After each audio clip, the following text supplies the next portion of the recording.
and welcome to another video with me, Andrea, and my guest. Hi, I'm Dr. Pamela Fergusson. I'm a registered dietitian. I have a PhD in nutrition.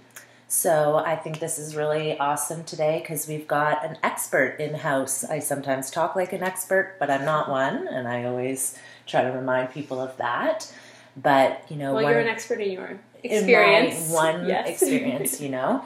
But one of the main questions that I get is about what supplements I give and what, you know, I focus on in Everest Nutrition. However, you know, it's really good to get from a registered dietitian what you feel the supplements we need to be giving. Sure. Do we need to be giving supplements? Sure.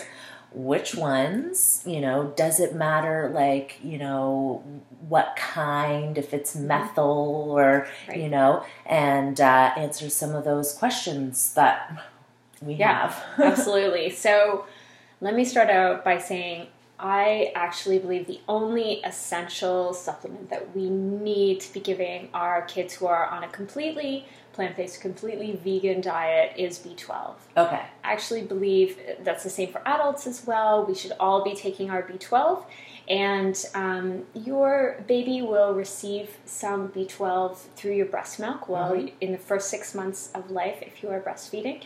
And that's a reason why even during pregnancy and if you're trying to conceive, it's really important that you are sure that you're taking your B12, that your B12 stores are good because you're going to be supplying your baby with B12. But then once your baby is on to eating solid foods, then at that time they can also start taking a B12 supplement. Yeah. Now... You might be thinking, how can I get my baby to take a B12 supplement? Just put this under your tongue. Yeah. It'll be easy. Yeah. My kids are well past the age of breastfeeding now. My youngest is 7 and my oldest is 14, but we use a spray with our kids, and I think that is much easier to get kids of any age, in my experience, to take. Anyway, my kids don't like taking pills, and so I actually find it's easier to get them to take the spray. They like the taste of the spray. They actually will spray it in their own mouths, no problem. Do you know which brand spray you guys We just buy any of the brands that are on sale, and actually the research on B12 is that any type of B12 is actually well absorbed. Yes. There's a lot of marketing hype around, oh, it has to be methylcobalamin, or some people will say, oh no, it can't be methylcobalamin, it should be cyanoacrylate. Don't listen to any of that, actually. Yes. You just take whatever works for your family, whatever you can remember to take consistently, and just follow the instructions on the package. You can even slightly underdose the instructions that are on the package because they tend to suggest very high doses. Now, until recently, there was really no adverse effect shown with high doses of B12, so we were just saying, that's okay, even if you're overdoing it a bit, that's all right, because your body will be able to process that B12 and it won't be a concern. But there has been some research lately linking increased lung cancer for smokers. So people taking B12 and smoking, hopefully that is not your toddler. Yes, I sure hope so, yeah. That will unfortunately increase their risk of... but isn't that interesting? Because all the articles kind of sold it as B12, bigger links to lung cancer, but really it was B12 in smokers. Yeah. But if there is someone in your family who smokes, and if your child's exposed to secondhand smoke, then that might be something that you want to be aware of. In any case, for a multitude of reasons, right? Yeah. Really just like trying to not have any smoke around your child is better, but you know, you should be aware that the B12 recommendations that are given on the package will exceed the minimum requirement that your child needs to be taking daily. So you can slightly underdose, but just be sure whatever you're doing, you are doing it consistently, not just like once a month you think, oh I better B12 again. No, it's like it's consistent. It's at least a few times a week. Yeah. Well, I remember in my earlier days, I had been sold that the methylcobalamin was not the kind that you needed. You needed the other kind. Right. And then I found out, like you said, that no, that it's perfectly fine. Yes. And it's almost always vegan. B12 is not a supplement that's generally not vegan. Exactly, yes. So I found that people are like, look for a vegan B12, but even if it doesn't say it's vegan, it often is. That's right. It's not one that's typically needs to have. Right, like iron, for example, that is one that we unfortunately have to be a little bit more concerned about getting a vegan source. Yeah. And so what about you? So we shouldn't supplement iron, but should we focus on it? Like, is iron readily available in a well-diverse vegan diet? Yeah. Actually, iron is something that, generally speaking, we don't need to supplement, especially in our children.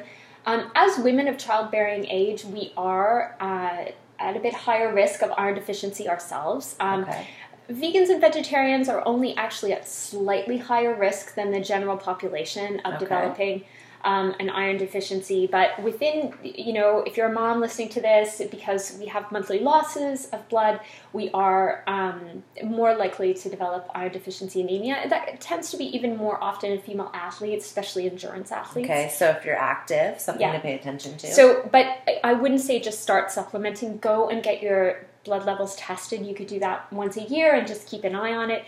Make sure that you're in good status with your iron. And if you're not, then, there's nothing wrong with taking a supplement for a while. Once it's back on track, you can go back to foods. And this foods that you would be eating would be the same that you would be encouraging your child to eat.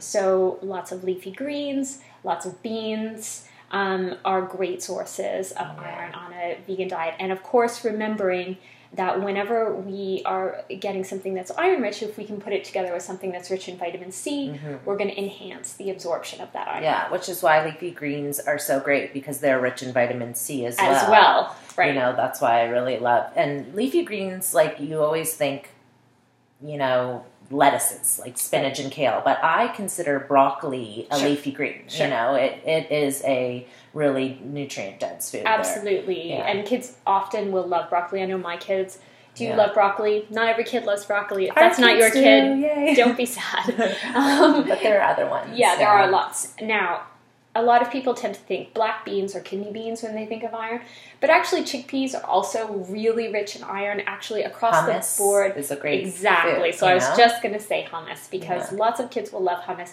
And the great thing about hummus, it has that citrus in there as well. A little squirt of lemon. Exactly. Vitamin C. Lemon, vitamin C combined with the chickpeas. There you go. And a lot of kids will love to eat hummus, which is great. But I do a big veggie chili most weeks, actually. So we eat a lot of chili. I always make sure to squeeze some lime on just when I'm serving. It's nice when you can add the vitamin C at the end. Don't cook the lime juice into the chili. You'll still get the flavor of the lime, but some of the vitamin C will be destroyed by heating. So just squeeze it on at the end. That gives the best flavor too. Yeah, so speaking about like heat sensitivities, like with certain things, like I know, for even my fortified B12 nutritional yeast, I heard that when you add it to cooked food, all the B12 benefits are basically lost. I don't know about all, but I think it is, when you can sprinkle it on at the end, you will get more benefit. Okay. So how about vitamin D?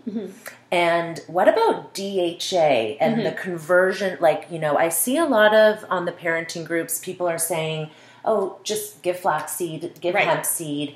Is that enough? Or so let's start with vitamin D, and then let's go to the omegas. So I agree with you. These are the next ones on the list that we should be thinking about. So vitamin D, actually, within the northern U.S. and within Canada, within northern Europe, all people are encouraged to take a vitamin D supplement.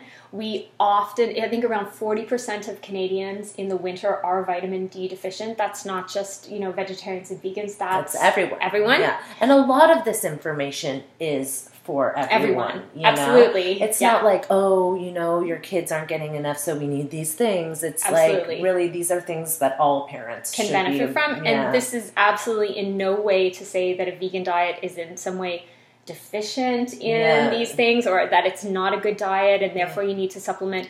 That is not the case. Think of how rich actually a vegan diet is in so many wonderful nutrients. And we're just talking about a few key nutrients that you can be thinking of. But again, B12 is the only one you actually need to do. Yes. Vitamin D, it's a personal choice, but I think that a lot of kids can benefit, especially in the winter, from getting a vitamin D supplement. If you're out in the summer a lot, especially if you don't use lots of sunscreen, you might, if you're comfortable with it, you might want to let your kids get 20 minutes of sun exposure without sunscreen to get some vitamin D. If that makes you nervous, then just maybe do the vitamin D supplements all through the year. Yeah, because it doesn't necessarily need to be like right in the middle of the day. If you just go out for some early morning sun, it's not as skin damaging and strong on the skin, but they're still going to get some of those vitamin D benefits. Sure. We'd spend like 20 minutes at like 9 to 10 a.m. that time. So she's still getting that sun, but it's not like burn sun, you know what I mean? And 20 minutes, again, this is up to you and your comfort level, but a lot of children can be exposed to the sun for 20 minutes without burning. Mm-hmm. So you have to decide what you are happy with. Got a super fair kid. That's right. Yeah. All those things. But, otherwise just go ahead with the vitamin D supplements. Now, you will find vitamin D fortification in, for example, plant-based milks. But I wouldn't say that you can rely solely on that. Okay. I would say actually that it's good to look to either sunshine or vitamin D supplementation. Okay. Now, D2, D3. Mm-hmm. Which yes. should we go? So D3 is a bit better, but that's not to say D2 is useless. Okay. Yeah, good to absolutely. Know. So if you've been giving D2 and you're like, oh no, like... No, D2... Don't worry, it's still benefit. It absolutely is a benefit. D3 is a bit better. We can get vegan sources of D3 now, which is fantastic. For a long time we couldn't. Now we can. So you can get a vegan D3. A vegan D3. Yes. And those are available in sprays as well. A lot of these are available in oils and sprays. Like a dropper. Yeah, or a dropper that you can add to smoothies or even just put in, in a porridge or a smoothie bowl, a salad dressing. So even cold for yourself... Foods better than hot foods. Yes, cold foods better than hot foods. So something always good to be aware and of. something that they're going to finish so that they're getting the whole supplement, thing. Right? Or just put it make the first spoon and then drop it right on that first spoon. That's what I do for Everest D3. I just put it right on that first bite so I know it's all She's good. Got it. Yeah, that's definitely a great idea. Yeah. Okay, so now moving on to our omegas. Now, wonderful sources, we already mentioned, like flaxseed, walnuts, that kind of thing. Mm-hmm. Wonderful whole food sources of omegas. Now, those are ALA. That's what you can get from those whole foods. Mm-hmm. And ALA is wonderful for our bodies, and we eat it. Yeah, eat it. Don't use not it. Eat these Definitely things. Eat those things. Flax and walnuts. Encourage your kids to eat them. Smoothies, nut butters, that kind of thing. Put walnuts in pancakes. That's a good one. In baking. Yeah, baking. Oh, yeah. Delicious. Right. Now I want baking. Yeah. I didn't bring any baking this time. So, but we can convert ALA to EPA and DHA. And the good news is that younger women, like women of childbearing age, and also children are pretty good converters of ALA into EPA and DHA, better than like older men. They're probably the worst converters. Okay. So we may be doing better, but even doing better, we're probably only doing around like 10% efficiency in conversion. Okay. How important is EPA and DHA? These things are actually important. It's difficult to say exactly how important they are, but they, I think the research is still emerging, but there is some evidence in terms of protection of the brain, prevention of Alzheimer's, dementia, that kind of thing. I mean, these things are important. So I do occasionally supplement my kids with a vegan EPA DHA, and it's an oil-based one, and so I do that. I don't do it every day, but I do occasionally do use that as a supplement. And do you take it yourself as well? I do. I have to say, I'm really good at remembering my B12. I'm not always great at remembering my EPA, DHA, but I do take it. But I do eat a lot of flax and walnuts and things like that. Yeah. I eat a lot of flax, and so does the goose. So that's really important to know. So you would recommend that, you know, some of these, like B12 is one we should really be focusing on, but vitamin D, maybe more specifically in the winter, and based on your kids' exposure to outdoor time and sunscreen-free time. Yes. And DHA, you know, just occasionally, but probably something someone probably beneficial. The caution I would give is that it is a little bit more expensive, so, you know, that's not a reason to not take it, but if budget is really a big issue for you, you can get away with supplementing it a little bit less often. Like, you don't have to supplement it probably every day, you know, or you don't even need to once do a week, like even, you know, a couple times a month would still be better than nothing. Yeah. Okay. So we use two different ones. We've got an Udo's oil, which is a DHA blend, and it's got a fishy taste. So we add it to Everest, like rice, like savory things. Yeah, savory things. But then we've got a NutriVeg one, which is, I think, the more popular one because it tastes not like fish. It's kind of fruity. Yeah. That's the one that we have too. It doesn't have a strong fruity taste, like a light taste, and then there's just sort of an oily feel in your mouth after that. Yeah. Yeah. So other than that, apart from supplements, what are some nutrients that we should focus on? Should we be focusing on calcium or iodine or zinc, any of these?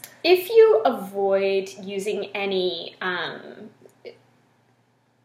plant-based milks that you buy from the store, then you should probably pay some careful attention to calcium in your child's diet. It's quite easy to get calcium from like almond milk that you buy from the store or soy milk that you buy from the store because it's fortified to about the same level of cow's milk, and as long as you shake the carton before you serve it, it actually is very well absorbed. Make sure to shake the carton because it settles at the bottom.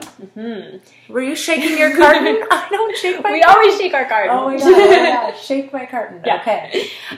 But if you avoid those, if you make your own or you just don't use those in your family, then again, come back to your beans, your greens, your tofu, those kinds of things to make sure your child's getting enough. Calcium is abundant in a vegan diet, but the easiest one for kids is probably a factory-produced soy, almond, whatever plant-based milk you like. Yeah, because Everest loves tofu, and so I'm always feeling like I'm probably good there. But and also the leafy greens, like you said, like broccoli is a pretty good source and stuff like that. So, okay, wonderful. I hope this video helps you with, you know, figuring out some ideas for your kids' nutrition. And if you have any questions, please ask us in the comments. I want to say one more thing, which is it's so popular now to avoid iodized salts. People don't want to use table salt. They'd rather use like Himalayan pink salt or some like fancy salt. We do use some iodized salt in our cooking, just even a tiny bit. At the end, too. Yeah, right? That's right. Between an eighth and a quarter of a teaspoon in a whole day is plenty to get enough iodine. So, please do consider that. Other than that, I use iodized table salt, and I have been shocked at the response that I have gotten sometimes, like as if like I am legitimately killing Everest. But I'm just talking at the end of the pinch, just a little pinch. And it's, you know, it's the #1 source for North Americans for iodine. So unless you eat a lot of seaweed in your household or unless you're taking an iodine supplement, you should consider it. It's important for thyroid regulation. Very important while you're pregnant to avoid birth defects, to take something that includes iodine. It will probably be in your prenatal, but if not, make sure you're using iodized salt. Okay. Thanks. Thank you. Bye, guys.